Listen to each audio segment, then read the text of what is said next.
there was a lot of fireworks last night, a lot of fireworks. It seemed like for some reason, there's been a lot of fireworks more than ever before. And I don't know if it's because people are trying to wake themselves up or to dispel the darkness with the fireworks, but that's a good idea.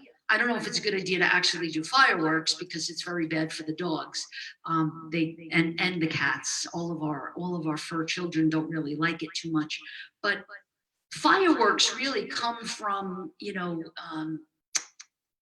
the memory really of the battle for freedom. And, you know, we celebrate, remember this concept of freedom on Independence Day. And I have to just say that, you know, the biggest question of all is, are we really free? Are we really free? And it seems as though more than ever now, in this time now, this 4th of July was really a time of really thinking about this question about freedom. Are we really free? Because the marginalized and the oppressed and the imprisoned, the incarcerated, you know, the sick, those who are in detention facilities, are they really free? And those who have been otherized, meaning placed on the margins and not given the same power as others, are they really free? And I was thinking about on a spiritual level, on a spiritual perspective, and taking a little bit more of a mystical, spiritual perspective. Are we really free, or are we imprisoned by this world process? By what we say in the Vedantic teaching, Maya, this illusion, this world process of ours, this virtual reality ride. Are we really free from that, or are we imprisoned in that? And I know that I feel imprisoned. I feel imprisoned by the world process, and I get tangled up in the entanglements, in all of these entanglements, the entanglements and the distractions of COVID, of lockdown, of, you know, to wear a mask, to not wear a mask. That is the question. You know, to this whole thing that's happening now in our world with police brutality and divisiveness in our country and all of that stuff in the news and the news and the news and the news, you know. And every time you turn on the news, it's just, it makes you sink more and more and more. It's like being handcuffed. It's like being in shackles, imprisoned in this world process of ours. And, you know, for the most part, sometimes, you know, the world process, there's a lot of joy, and there's a lot of great things, and there's a lot of love, and there's a lot of family, and there's a lot of friends, and there's a lot of, you know, vacations, and there's a lot of beautiful things that we get to do, that we see the beautiful cardinal, and we see, we have a mourning dove that continues now to, it's a second time putting her nest in our tree, in our bottle palm tree. How beautiful is that? That's the beautiful part of the world process. This Maya. In fact, in the Bhagavad Gita, which is the Hindu scripture, or is a Hindu scripture, I should say, Krishna says, "Oh, my wondrous Maya, how difficult you are to cross." And what that tells us, and what that means really, is that we get caught up in the shiny objects of the world process. We get caught up in outcomes. We get very disappointed when outcomes that we want don't turn out.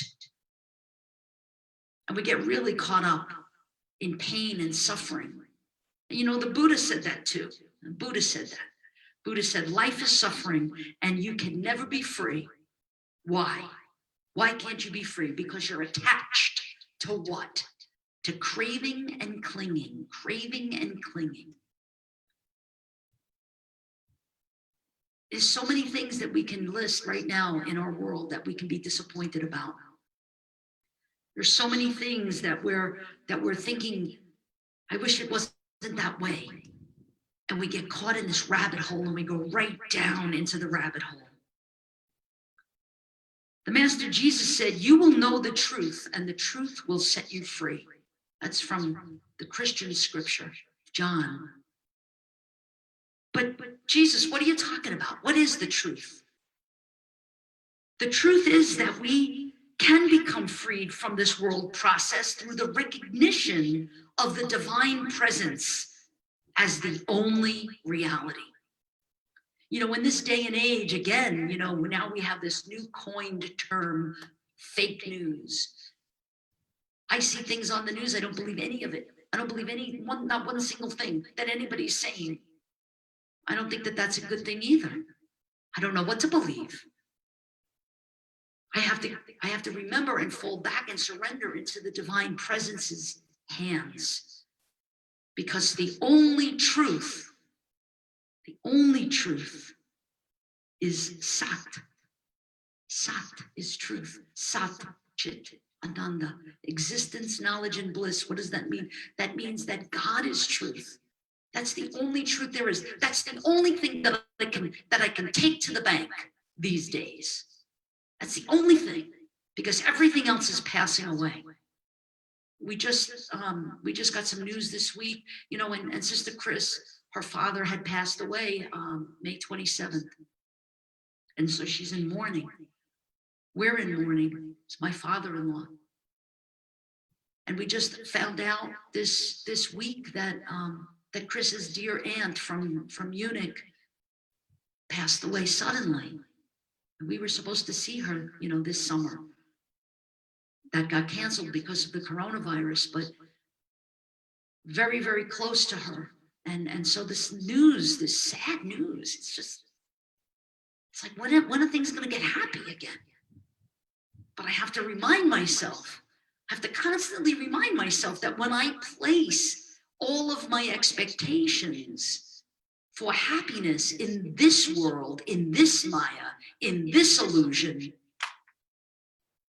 I'm going to be disappointed, because people are going to die, because we're getting old, because things are forever changing. Nothing is permanent but God, but God's grace, God's mercy, God's love. That is truth. Last week, Reverend Mary shared some beautiful teachings from Brother Lawrence with us, and she shared a reading from Practicing the Presence of God. She spoke about how Brother Lawrence was always in awareness of the presence of God. And we hear about this presence in various scriptures from different faith traditions. In the Jewish scripture, in Exodus, we hear about something called the bread of the presence. The bread of the presence. I don't know if Rabbi Rain is with us, if she's watching, but she could tell us a lot more about what the bread of the presence was. Also called the show bread or the shoe bread in some translations. This was a special bread that was always present on a table in the tabernacle and later in the temple. Leviticus describes this bread, going into detail. You shall take fine flour and bake 12 loaves from it. 2/10 shall be in each loaf. You shall see them in 2 piles, and you shall put pure frankincense on each pile, that it may go with the bread as a memorial portion, as a food offering to God. I think that's so beautiful. So the bread was placed in the tabernacle, and it was called the bread of the presence, so that God resided in there. We also see that in the burning bush. Many of you probably remember that. Also, in the Jewish scripture, when God said to Moses, I am that I am. And the presence was manifest in the burning bush. And Moses knew he was on holy ground because the presence was there. I sang that song earlier, the chant, the Hebrew chant, Hineni, and then Sister Chris gave the translation. Here I am, transforming myself as a chariot for the divine presence. Shekhinah, it's the divine presence. It means dwelling or settling. It's the majestic presence of God dwelling in the tabernacle or among the people. The same presence that existed in the Ark of the Covenant. The same divine presence that exists in the Christian tradition in the Eucharist. The divine presence, the bread of the presence in the divine Eucharist. Residing in the Blessed Sacrament in the Catholic tradition, we know that the Blessed Sacrament is present because when we walk into the church, we see the red light.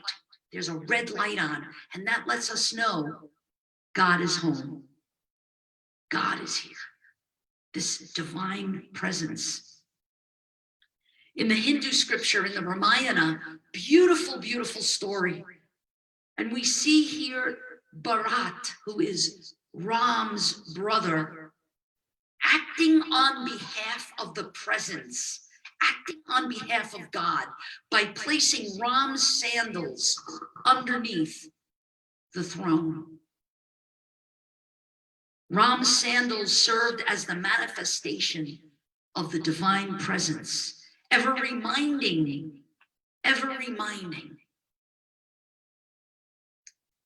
So what about freedom? And what about truth? So the truth that I know, this is the truth that I know and the truth that I believe, that we can never be free unless we unlock the chains that bind us, the chains of ignorance that make us believe, trick us into thinking that this reality of ours is real.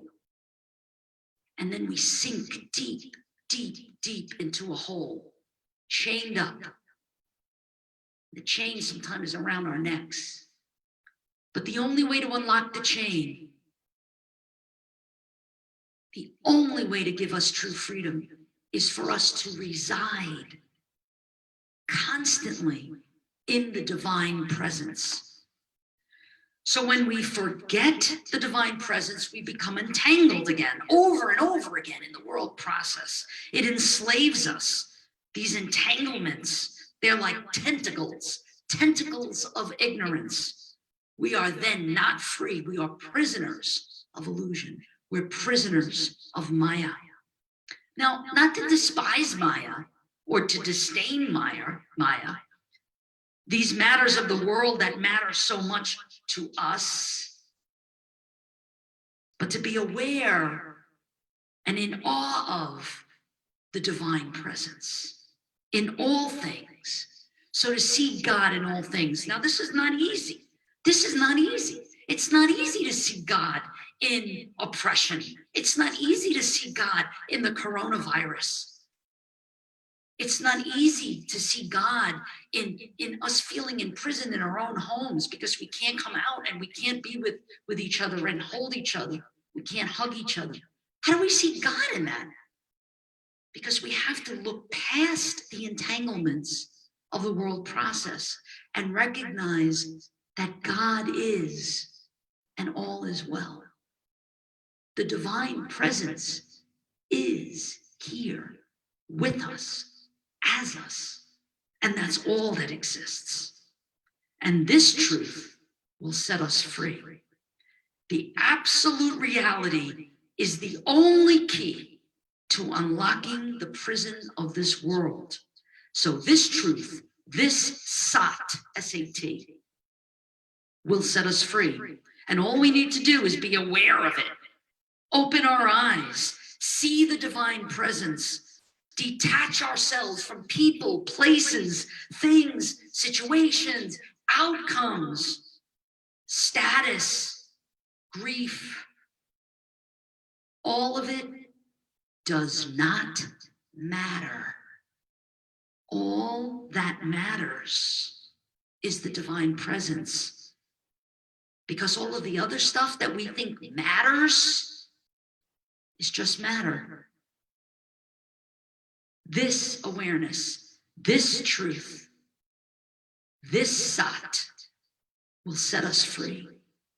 And for that, We have nothing but celebration of our Independence Day, when we wake up and recognize the only truth is the divine presence.